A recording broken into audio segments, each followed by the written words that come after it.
സങ്കേതം എന്നിത്യ പറയുവേ. ആശ്രയം താൻ മാത്രം, ആ നാമം സുസ്ഥിരമേ. യേശു എൻ സങ്കേതം എന്നിത്യ പറയുവേ. ആശ്രയം താൻ മാത്രം, ആ നാമം സുസ്ഥിരമേ. പിളർന്നതൊരിക്കൽ ക്രൂശിൽ ചൊരിഞ്ഞ രക്തമതായി വളർന്നു ഞാൻ ദൈവ പൈതൽ തൻ മഹാസ്നേഹത്താൽ. പിളർന്നതൊരിക്കൽ ക്രൂശിൽ ചൊരിഞ്ഞ രക്തമതായി വളർന്നു ഞാൻ ദൈവ പൈതൽ തൻ മഹാസ്നേഹത്താൽ. യേശു എൻ സങ്കേതം എന്നിത്യ പറയുമേ. ആശ്രയം താൻ മാത്രം, ആ നാമം സുസ്ഥിരമേ. വേഗം വരുന്ന നമ്മുടെ കർത്താവായ യേശുക്രിസ്തുവിൻ്റെ ധന്യനാമത്തിൽ എല്ലാവർക്കും സ്നേഹവന്ദനം. മരണത്തെ ജയിച്ച് ഉയർത്തെഴുന്നേറ്റ കർത്താവിൻ്റെ പ്രത്യക്ഷതയെക്കുറിച്ചുള്ള പൗലോസിൻ്റെ വിവരണമാണ് 1 കൊരിന്ത്യർ 15 3-8 വരെയുള്ള വാക്യങ്ങൾ. പൗലോസ് പറയുന്നത്, തിരുവെഴുത്തുകളിൻ പ്രകാരം 3-ാം നാൾ ഉയർത്തെഴുന്നേറ്റ കർത്താവ് കേഫാവിനും പിന്നെ 12 പ്രത്യക്ഷനായി. അനന്തരം അവൻ 500-ലധികം സഹോദരന്മാർക്ക് ഒരുമിച്ച് പ്രത്യക്ഷനായി. അനന്തരം യാക്കോബിനും പിന്നെ അപ്പോസ്തലന്മാർക്കും എല്ലാവർക്കും ഒടുവിൽ അകാല പ്രജ പോലെയുള്ള എനിക്കും പ്രത്യക്ഷനായി. ഉയർത്ത കർത്താവിൻ്റെ ദർശനം ശിഷ്യന്മാരിൽ ജ്വലിക്കുന്ന പുതിയ പ്രത്യാശ നൽകി. ഈ പ്രത്യാശ നമ്മിലും ഉണ്ടാവണം. അത് ഉയർത്ത കർത്താവിൻ്റെ ദർശനം നമുക്ക് ലഭിക്കണം. കർത്താവിൻ്റെ ദർശനം ലഭിക്കുന്നത് ആർക്കാണ്? 1, യേശുവിനെ സ്നേഹിക്കുന്നവർക്ക് അവൻ പ്രത്യക്ഷനാകുന്നു. മർക്കോസ് 16:9 പ്രകാരം ഉയർപ്പിൻ്റെ ദർശനം ആദ്യം ലഭിക്കുന്നത് മറിയയ്ക്കാണ്. മത്തായി, ലൂക്കോസ് സുവിശേഷങ്ങളിൽ ഈ സ്ത്രീയെക്കുറിച്ച് മഗ്ദലക്കാരത്തി മറിയ എന്നാ പറയുന്നത്. ഒരു കാലത്ത് പാപിനിയായി എല്ലാവരാലും വെറുക്കപ്പെട്ടിരുന്ന മറിയ ഇപ്പോൾ പാപമോചനം പ്രാപിച്ച് യേശുവിൻ്റെ സ്നേഹത്തിന് പാത്രയായിരിക്കുകയാണ്.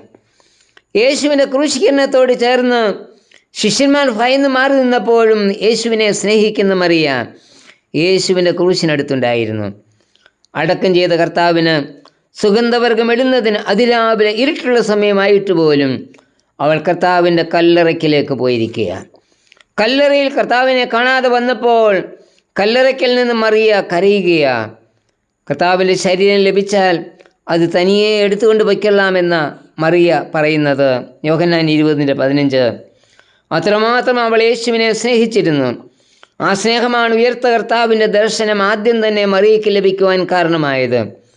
മറിയയെ പോലെ യേശുവിനെ സ്നേഹിക്കുന്ന എല്ലാവർക്കും ഉയർത്ത കർത്താവിൻ്റെ ദർശനം ലഭിക്കും.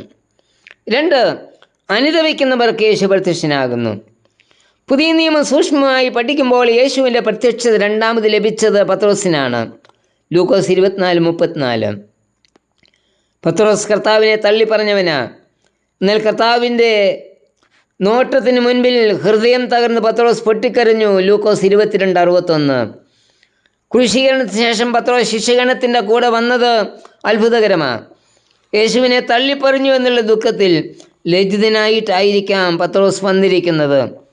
അവൻ്റെ ദുഃഖത്തിൽ നിന്ന് മോചനം നൽകുന്നതിനായി കർത്താവ് പത്രോസിന് ദർശനം നൽകുന്നു. ഈ ദുഃഖമാണ് പത്രോസിനെ അനുതാപത്തിലേക്ക് നയിച്ചത്. തെറ്റിനെക്കുറിച്ചുള്ള ദുഃഖവും അനുതാപവും ഉയർപ്പിൻ്റെ ദർശനം നൽകുന്നു. അനുതാപ ഹൃദയത്തോടെ കണ്ണുനീരോടെ കർത്താവിൻ്റെ മുൻപിൽ മുട്ടുകുത്തുമെങ്കിൽ നമുക്ക് ഉയർപ്പിൻ്റെ ദർശനം ലഭിക്കും. 3, നിരാശയുടെയും ഭയത്തിൻ്റെയും നടുവിൽ യേശുവിൻ്റെ ദർശനം ലഭിക്കുന്നു. ആഴ്ചവട്ടത്തിൻ്റെ 1-ാം നാൾ നേരം വൈകി. തോമസ് ഒഴികെയുള്ള ശിഷ്യന്മാർ യഹൂദന്മാരെ പേടിച്ച് വാതിലടച്ചിരിക്കുകയാണ്. അവർ നിരാശിതരുമാണ്. യേശു രാജാവായി ഭരിക്കുമെന്നും അവൻ്റെ ഭരണത്തിൽ പങ്കാളികളാകാമെന്നുമുള്ള ആഗ്രഹം അവർക്കില്ലാതായി. ഈ സമയം സമാധാനം ആശംസിച്ചുകൊണ്ട് യേശു അവരുടെ മധ്യത്തിലേക്ക് വരികയാണ്. നിരാശയുടെയും ഭയത്തിൻ്റെയും അവസ്ഥയിലായിരുന്ന ശിഷ്യന്മാർക്ക് യേശുവിൻ്റെ പ്രത്യക്ഷത പുതിയ അനുഭവം നൽകി. അവരുടെ നിരാശ മാറി, ഭയം മാറി. അവർ കർത്താവിനെ കണ്ട് സന്തോഷിച്ചു. ഭയത്തിൻ്റെയും നിരാശയുടെയും അനുഭവത്തിൽ യേശുവിനോട് ചേർന്ന് നിൽക്കുന്നവർക്ക് അവന് ദർശനം ലഭിക്കുന്നു. നമ്മിലുണ്ടാകുന്ന നിരാശയുടെയും ഭയത്തിൻ്റെയും അവസ്ഥയിൽ നമുക്ക് യേശുവിനോട് ചേർന്ന് നിൽക്കാം. എങ്കിൽ അവൻ്റെ ഉയർപ്പിൻ്റെ ദർശനം നമ്മെ ഭയത്തിൽ നിന്നും നിരാശയിൽ നിന്നും മുക്തരാക്കി സന്തോഷത്തിലേക്ക് നയിക്കും. 4, സംശയത്തിൻ്റെയും വേദനയുടെയും അവസ്ഥയിൽ ഉയർപ്പിൻ്റെ ദർശനം ലഭിക്കുന്നു. കർത്താവിൻ്റെ ഉയർപ്പ് കഴിഞ്ഞിട്ട് 8 ദിവസമായി. തോമാസിന് മാത്രം ഉയർപ്പിൻ്റെ ദർശനം ലഭിച്ചിട്ടില്ല.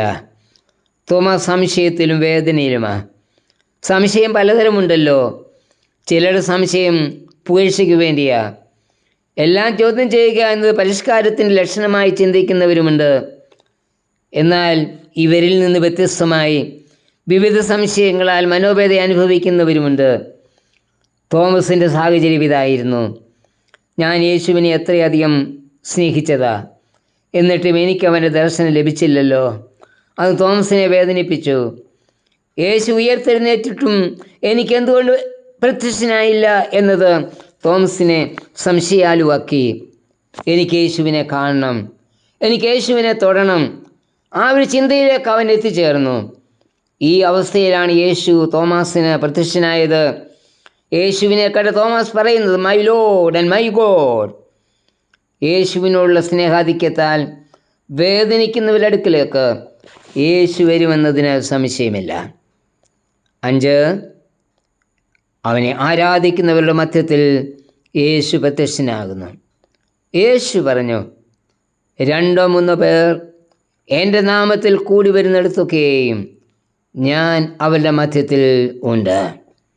അതേ, സത്യത്തിലും ആത്മാവിലും നാം യേശുവിനെ ആരാധിക്കുവാൻ തയ്യാറാകുമ്പോൾ നമ്മളുടെ മധ്യത്തിൽ യേശു കടന്നു വരും. അവൻ്റെ ദർശനം നമുക്ക് ലഭ്യമാകും. കർത്താവേ, നീ എൻ്റെ കർത്താവും എൻ്റെ ദൈവവുമെന്ന് ധൈര്യത്തോടെ സാക്ഷിപ്പാനുള്ള വിശ്വാസവും നിശ്ചയവും എനിക്കും തരണമേ. ആമേൻ. യോഗ്യമല്ലാത്ത ഈ ലോകത്തേറുന്ന മാലിന്യങ്ങൾ മാർഗത്തിലേറി വന്നെന്നെ ഭീതിപ്പെടുത്തിടുമ്പോൾ, യോഗ്യമല്ലാത്ത ഈ ലോകത്തേറുന്ന മാലിന്യങ്ങൾ മാർഗത്തിലേറി വന്നെന്നെ ഭീതിപ്പെടുത്തിടുമ്പോൾ, ചാരും കാൽവറി മേട്ടിൽ തകർന്ന മാറിടത്തിൽ തോരും കണ്ണുനീരെല്ലാം യേശുവിൻ കൈകളിൽ.